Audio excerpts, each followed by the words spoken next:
Stanford University. Alrighty, well, hi everybody. My name's Jason. I'm one of your two TAs. Jen G is the other one. She's not here today. And we're gonna go over today kind of two different things. One is just a whirlwind tour of Xcode, just to make your life a lot simpler for the entire quarter and the rest of your life, to make it more familiar to you. And the other thing is how to use the debugger within Xcode in particular. This section is gonna be probably a little bit shorter than most sections, just because there's not that much material to get through, so we'll be out of here a bit early. But there's also no slides or anything like that. There's no lecture to give. It's just I'm going to hop right into a demo. And feel free to stop me at any point. Just shout, raise your hand if something's not clear, if you want to learn more about something or whatever. And I'll stop and do that. I know going through a giant list of key commands is not like the most engaging lecture, so I'll try to be as engaging as possible. But it is actually super useful. So if I want you to have like one takeaway from this whole talk, it's that if you want to get good at using Xcode and you want to feel fluent when you're using it, you actually need to know a lot of key commands. It will really help you a lot. You already sort of have been given the lay of the land in Xcode from Paul in lectures, but actually learning all the shortcuts for everything will make your life way simpler. And I hope I can kind of convince you today that all this stuff is actually pretty intuitive. It's not just like memorizing a bunch of random things, but it's all laid out by Apple in a very nice and orderly way. So hopefully I can get that point across to you also. So let's just dive right in. I'm going to pop open Xcode here.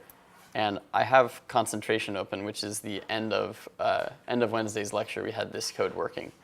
The catch here, though, is that this version of concentration that I'm using right now, I've deemed it sad concentration. You can see right here on this folder because it's actually broken in a few ways. And so we're going to investigate that using the debugger. But before we do that, I'm going to hop in and give you a tour of Xcode using key commands and whatnot. So you remember things from lecture where you've seen, for example, you can navigate around all the panes by clicking these various buttons, but it's going to get really old really fast when you're coding if you're also having to like move your mouse around in the meantime. You can get like 5 times faster if you'll just learn how things are laid out and some various things. So the first thing, I'll just kind of go through Xcode in order, kind of from the top left. The first thing is all this stuff up here at the top left, you can actually do automated by key commands. So instead of going up and clicking run and whatnot, you can do Command R and that will run. So there are key commands for controlling everything about running and stopping and all that stuff. The next thing I want to talk about is more important, which is just how do you actually navigate around all of Xcode. And so there are key commands for doing things like, if you watch the screen right now, I can do this, this, this. And you get really fast at this stuff. We're opening up a second editor right now. Right, so let me just kind of explain how all of this is working and how you can like quickly get your way around Xcode. So I'm going to close everything that I just did. Suppose that we're at a full main screen like this. The way that everything is laid out is very logical, where the leftmost pane, which is called the navigator, is controlled by Command 0. That's what shows it. And then the rightmost pane is showed using Command Option 0. That's what shows and hides the rightmost pane. And then within each pane, so if I'm on the left pane, if I do Command 1, 2, 3, 4, 5, you see how up in the top left up here, we're going through these tabs. 1, 2, 3, 4, 5, right? And then if I do Command Option 0, and I look at these tabs up here, I just do Command Option 1, 2, and I can go through all those tabs. So it's actually pretty nicely laid out like that. You just remember that Command 0 is for showing and hiding, and then the numbers are for tabbing, and then if you add in Option, it does the right side. So that's pretty simple. If you just do Command Shift Y, it toggles the console and the debugger at the bottom, which we'll be working with more later today. And those commands alone are enough to just kind of like constantly manage your window size, especially if you're programming on a laptop where you only have like limited screen real estate. It's actually really nice to be able to use those commands to quickly navigate around. The next thing I'll point out is that you know from lecture that Xcode has 2 different editors. It has the main editor that we're in right here, and it has also this thing called the assistant editor. So if we do Command Option Enter, it pops open this second pane over here, and then we can do Command Enter to go back to just one pane. So this is super useful. The one thing that I'll point out about this is that if you go to your Xcode preferences window, we have all these things that we can toggle, and we won't go through all of this today, obviously, because there's way too much. You can go around and change your font colors and all that good stuff. But there's one option in particular that I would highly recommend that you utilize, which is in navigation here. There's this little checkbox that says navigation uses the primary editor versus using the focused editor. And by default, this is set to using the primary editor. And that's going to probably torture you if you use certain other key commands. Let me give you an example. One of the key commands is for opening certain files without having to navigate there in the file navigator over here. So let's say that we all know that there's a file called card.swift and we want to open it. All I have to do is Command-Shift-O for open, type card, and then there's card.swift, and that will open it up. Now what if I wanted card to open up over here in this right pane? So right here I am zooming around in the right pane, and I have the right pane selected. If I do Command-Shift-O and I go back to View Controller, it still opens in the left pane. So if you don't have this Use Focused Editor option selected, it's always going to use the left editor or the primary editor for those key commands. So that's why you want to have this box checked, so that now when we go over here and we have the right one selected and we do card, it opens it over in the right pane. Make sense? Cool. So I highly recommend that you do that. Okay, the next thing we're going to do is actually talk about text editing within each window really briefly.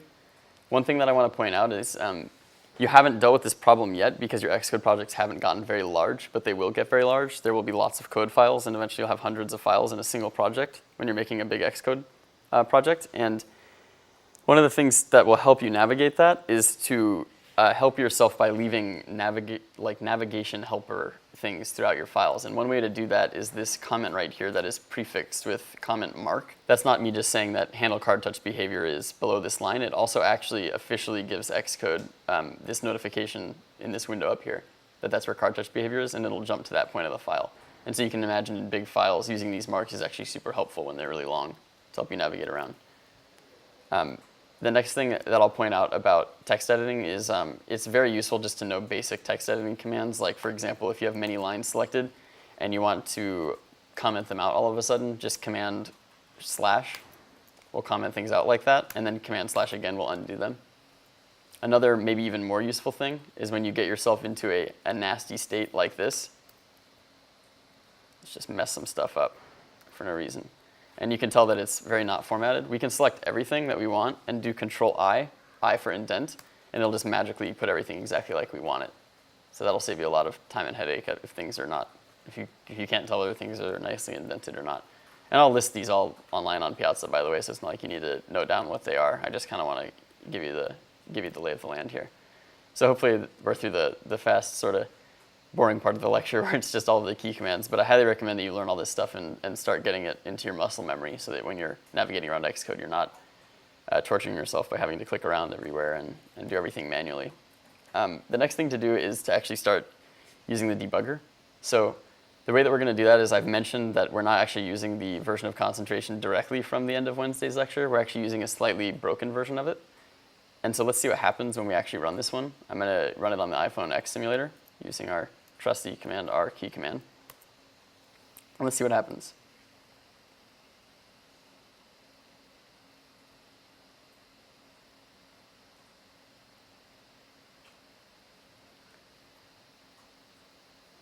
So our app crashed. It doesn't even work right from the start. And we're thrown to the app delegate, which is the main file. It's crashing on the main method, it says, but that's not very helpful. So the way that we first get more insight into this is to look into the actual stack trace, which shows up in the console log down here. And you just see this huge stack trace, which goes all the way into the internals of iOS, all the way down through UIKit and Core Foundation and all this stuff. And it's not very helpful to see all these memory addresses. But if you scroll up to the top, in almost every case, you will see what the actual reason for terminating the app was. And in this case, it tells us that there's an uncaught exception called unknown key exception, which we might not know what that is. It tells us that the reason for the crash was, the reason for the crash was that concentration's view controller, so it already tells us what file something is happening in, has some error on set value for undefined key. Unclear exactly what that is because we didn't write that method. And then this class is not key value coding compliant for the flip count label, for the key flip count label. So that gives us even more insight, right? Is something is wrong with flip count label.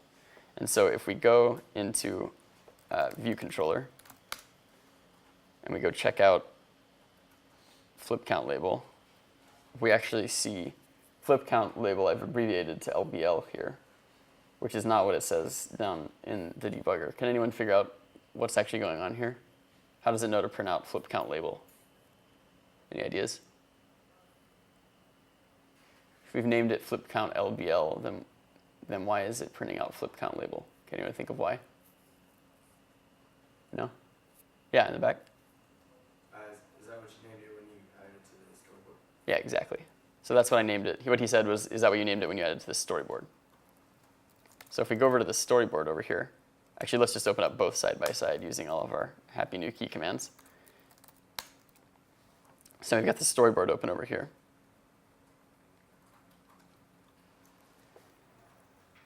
I'm going to make this full screen for a moment so it's easier to see what's going on. If we look inside here, we have this thing called flip count label.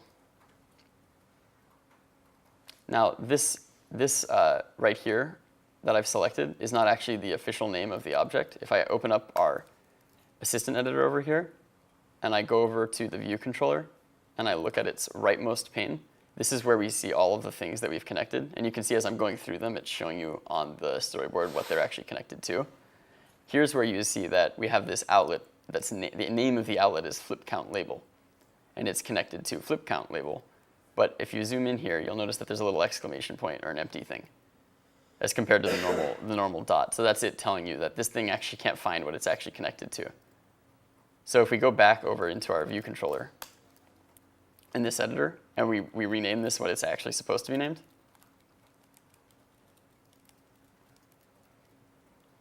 and then we go back to the storyboard editor, we should see that that error is no longer there, and we actually have flip count label connected. So this is a bug that you'll probably see often at first, as you're not quite, I mean, it's just hard to keep your storyboard in sync with your code sometimes. So just know that there's this error about key value coding compliance, and that's what it means, and you should go check this rightmost pane with your view controller selected, and that'll help you get rid of these errors. Cool, so we're going to save that, and then we're going to run it.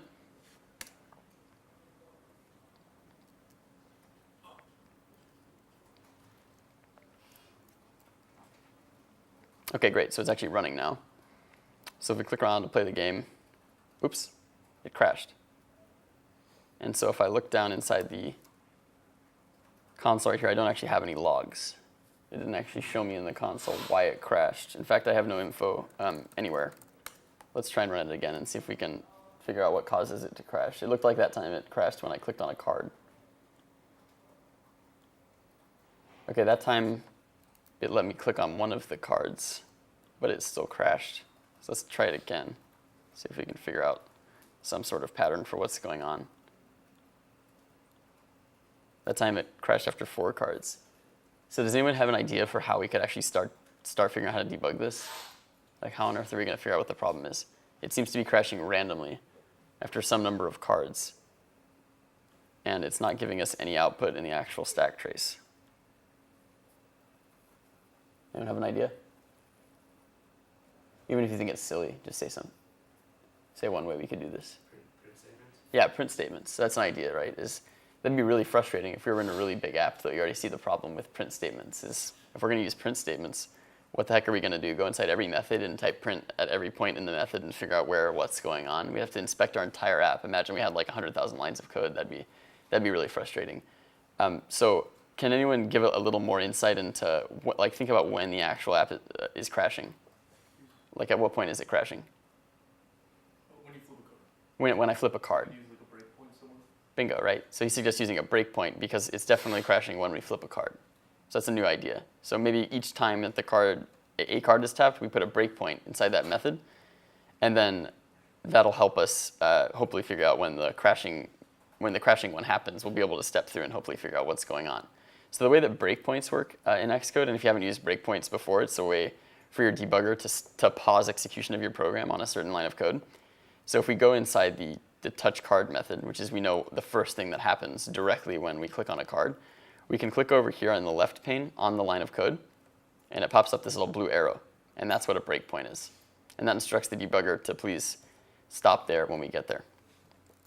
I'm going to pop open the debugger, which is this arrow on the left down here, and you can see that it has this little blue arrow that looks just like this one.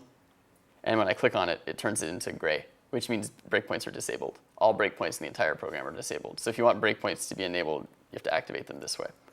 There's also a pane up inside the navigator over here that looks the same way, and it'll show you a list of all your breakpoints throughout your entire Xcode project. So you can also go up here to this pane. It turns out that there's even more behavior that you can do with breakpoints than just this. You can also go to this little plus at the bottom left of this pane, and you can set certain special breakpoints. Like, for example, there's one called an exception breakpoint. So if I add that, what this does is anytime an exception is thrown, like if you throw an exception in your app, instead of just throwing the exception to the console or crashing or whatnot, it'll actually always by default open the debugger and pause on that line of code. So if you just always have this all exceptions breakpoint running, that'll actually help you when you're developing, for example. So you can actually customize breakpoint behavior that way.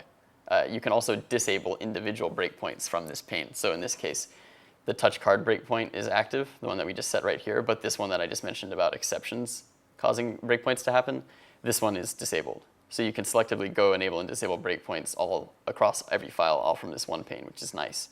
But oftentimes, all that you need to do, I'm going to disable the exceptions one. Oftentimes, all that you need to do is actually within an individual file, set the breakpoint in that one file. So okay, if we run the program now,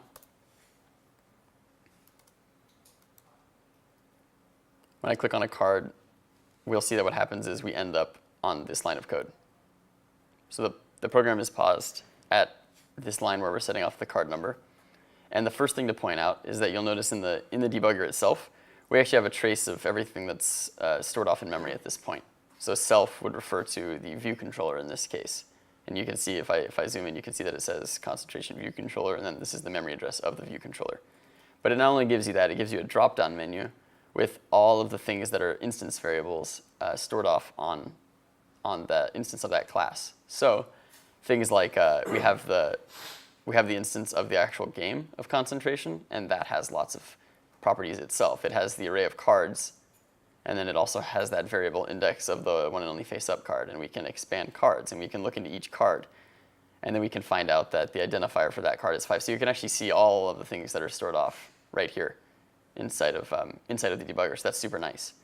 And we could do that we could use that to maybe confirm something like maybe we want to make sure that the identifiers that we've set actually have an equal number of pairs of options. So if we go through, we see that the first one has identifier 5, the second one has identifier 3, third one has 4. 4, okay, great, so here's a pair. We shouldn't see another 4, right? Then there's a 1. And we should see 1 through 6, correct? And we should see each one twice. So anyway, that would be like a way to figure that out quickly without having to go manually print everything out. Another thing that we can do at any given point is over inside the console, LLDB stands for your debugger. The DB part stands for debugger. We can actually print out any object that we want to be able to inspect it. So if I do PO, which means print object, I can print out game. Give it a moment. And you notice it prints out this optional concentration because concentration is of type optional. In this case, it's what's called an implicitly unwrapped optional.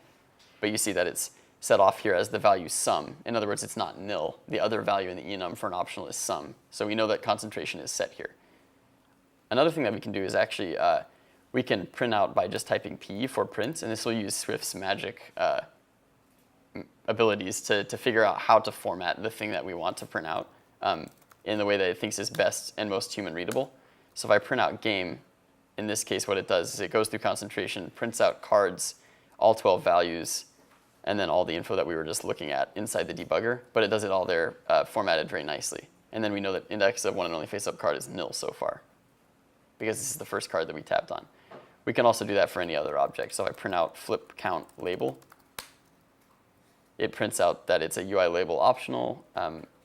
It's a UI view, which has a UI responder. And anyway, the point is P is very nice, and it's very helpful for printing anything out whatsoever. So back to our actual bug at this point. We have this problem where we clicked on a card, and we're stopped at this breakpoint, and we want to figure out why this thing is crashing. So the first thing that we might do to figure out what line we're crashing on in this case, since we're not getting an exception and we have no idea what's going on, is we might go use these navigation options inside the actual debugger here. So if you look in right here, we have a few different options right here. One of them is continue program execution, and what that means is, okay, we're paused at a breakpoint, just continue running the program until we hit the next breakpoint, or if there are no more breakpoints, just continue running the program. So let's try that right now. Let's click on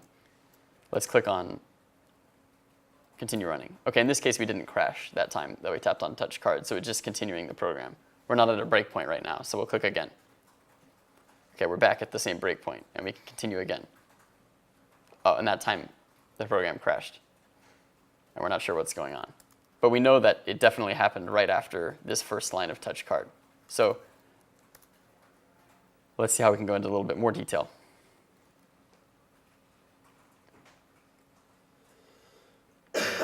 Okay, so we click on a card again.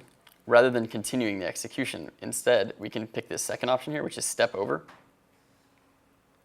Oops, you saw the little help dialog pop up for a second there. I want to get that to pop up on the screen. So you can step over an instruction,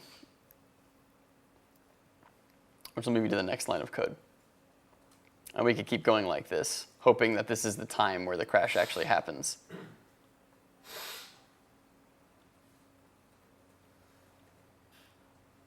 And it's not, unfortunately. So it actually doesn't help us with our problem.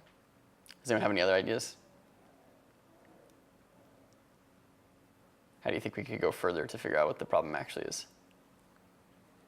Take a look at this method here.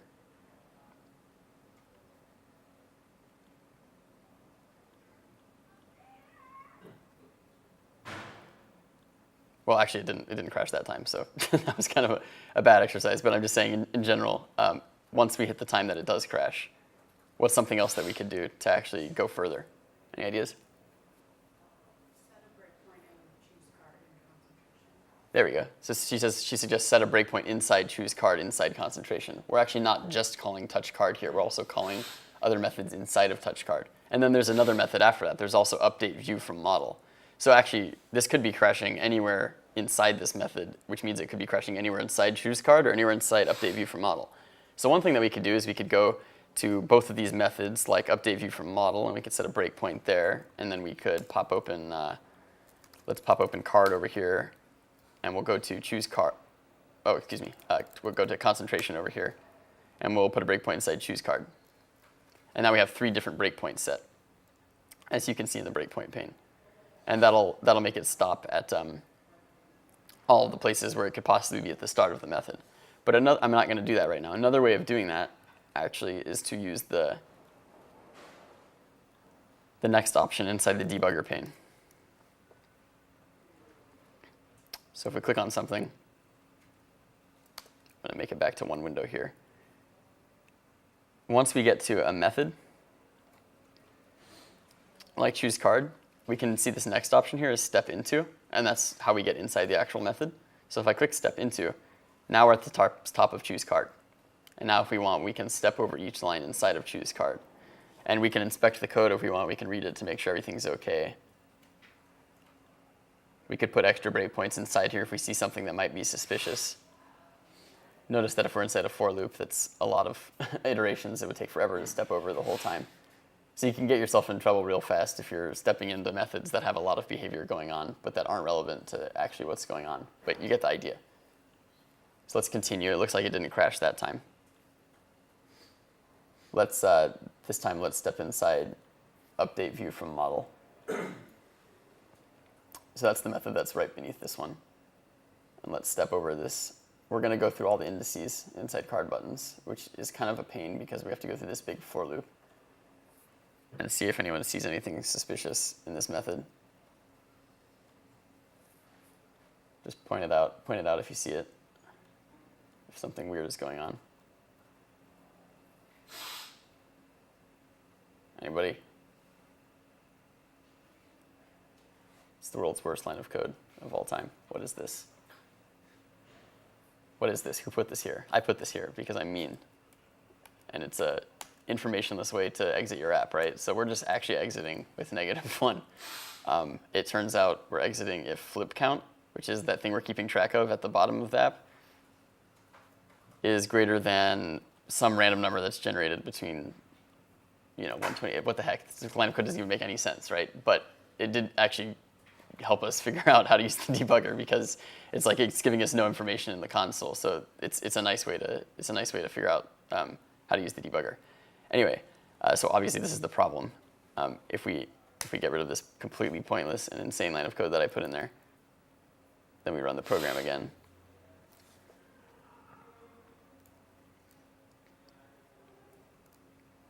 we're going to stop at that breakpoint. So maybe we'll disable it this time because we're not sure if we fixed all of the problems. So we'll keep that breakpoint there just in case, but we'll disable it and hit continue. And then we'll try to play concentration. See if anything strange is going on. It actually seems like it's working more this time. Also, I'm not actually playing right now. I promise I'm not this bad at this game. But it looks like we fixed the problem. And we know we have fixed one problem because there's not an exit in our line, in our code, which is kind of ridiculous. Are there any questions about using the actual debugger area down here? Did this all make sense to everybody? Everyone understand kind of the general idea? It's actually pretty simple for navigating around the memory hierarchy and then using these commands to step through your code. Does that all make sense? Okay, cool. One thing I want to show you is that the debugger is not quite as simple as just everything that appears in the pane right here. It turns out that there's something inside of Xcode's preferences called behaviors. And this is an Xcode-wide thing that's actually really useful and cool. And what behaviors is for various parts of running your app, it actually gives you the ability to make custom configurations for when certain events occur. You can say kind of, if this thing happens, then do this thing to Xcode. So for example, right now, when we pause inside of, when the app is running, whenever we pause, we have this option right here that says show the navigator. We have that checked. So if we change this to hide, for example, then when the app pauses, watch what happens. So we're going to touch on a card. Did you notice that the navigator pane on the left disappeared when that happened? So that's interesting. We've actually set Xcode to say, okay, every time that we're debugging, we might want Xcode to just, by default, just go to a certain state. Because we don't know whenever we're running the app what state our Xcode is currently in, but we know that when we're debugging, we want it to be in a particular state. So you can actually go customize all that stuff inside behaviors. In the interest of time and sanity, I won't go through every single little option. Like we could play a sound when certain things happen or whatever. You can actually go through the behaviors pane and kind of check and see everything that it can do for you. So it's actually pretty useful. Any questions about behaviors? Does that make sense?